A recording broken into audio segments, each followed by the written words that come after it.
Anytime that Scene Clean does a job related to any kind of death, there's going to be documentation involved. Whether there's an insurance claim or not, sometimes there's probate involved.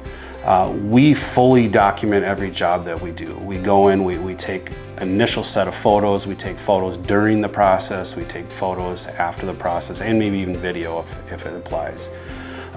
With the documentation we do, we also write up a report each day of, what did we see, what did we do, how did we do it, why did we do it. So we're documenting along the way, and that in turn helps the insurance company figure out exactly what was done and how to reimburse for that.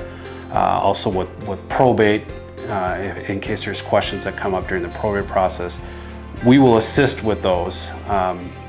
Along with our service agreement, our contract has language in there that can assist with that. But as much as Scene Clean can do to help with any kind of documentation piece, we do that, and we will do that for our customers.